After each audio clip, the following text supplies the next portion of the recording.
Quelle est ta plus grande force et quelle est ta kryptonite? Quelle est ta plus grande force? Est-ce que tu peux l'identifier? Je ne dis pas que ta plus grande force est unique, et je sais qu'elle ne fera probablement honte à aucun héros de bande dessinée. Mais si tu peux identifier tes points forts, alors tu pourras aussi détecter l'un d'entre eux qui est un peu plus fort que les autres. Alors qu'est-ce que c'est? C'est pas une question facile, mais pense tout de même à la réponse. Comment ta plus grande force a pu-t-elle te servir jusqu'à présent? La prends-tu pour acquis ou l'as déjà-tu utilisée délibérément et consciemment? Quel est son inconvénient? Penses-tu que ta plus grande force est aussi ta plus grande faiblesse? Trouves-tu que ta meilleure force humaine est aussi ta kryptonite personnelle? Par exemple, ma plus grande force est probablement ma capacité à apprendre très rapidement et à retenir. J'apprends vite. Je peux apprendre des choses en quelques jours qui prennent souvent plusieurs mois aux autres. Mais cette capacité est aussi ma kryptonite, parce que j'absorbe rapidement de nouvelles informations et idées. Ma compréhension mentale est constamment en avance sur le monde extérieur. J'accepte les connaissances beaucoup plus rapidement que je ne peux les appliquer. Donc je dépasse toujours mon environnement. Il serait extrêmement difficile pour moi de prospérer dans un environnement d'entreprise en faisant le même type de travail année après année. Si je n'étais pas promu tous les mois, le rythme du changement serait trop lent pour moi. Je me sentirais ennuyé et piégé, comme un animal en cage, car je n'aurais pas de défis nouveaux, car je n'aurais pas de nouvelles connaissances à apprendre. J'ai le même problème avec mon entreprise de jeux. Une des raisons pour lesquelles j'ai choisi de me retirer du développement de jeux était que c'était un modèle commercial trop lent et restrictif pour moi. Bref, on n'est pas là pour parler de Steve Pavlina, parce que ce que je te dis là, c'est des notions issues du site de Steve Pavlina qui date de 2005. Mais est-ce que tu t'es déjà toi senti dans une situation de vie comme celle-ci, t'empêchant de profiter pleinement de ta plus grande force personnelle? Ta carrière est-elle la mieux adaptée à ta superpuissance personnelle?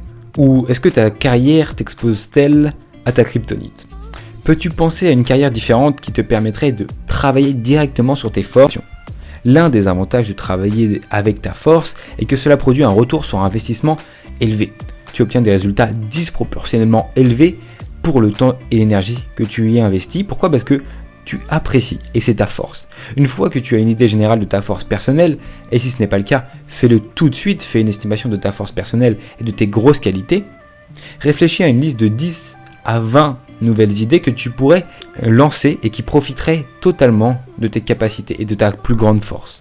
Découvre les nouvelles possibilités que tu peux imaginer pour ton avenir et mets-les en place. Quelle est ta super force et comment est-ce que tu peux l'appliquer maintenant dans ta vie? Quelles sont tes faiblesses aussi? Et est-ce qu'à l'heure actuelle, tu profites plus de tes faiblesses que de tes forces? Tu vois qu'il y a un problème entre les deux.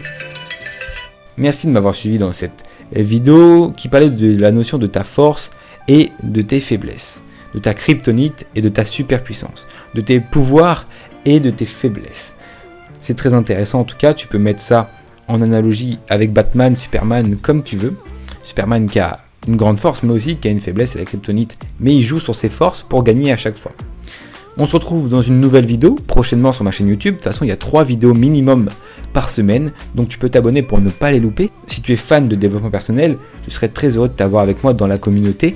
On est tous ensemble ici pour acquérir tout ce qu'il nous faut dans le développement personnel, l'appliquer bien entendu, le pratiquer pour faire émerger notre nouveau moi. Ça, c'est le but de la chaîne.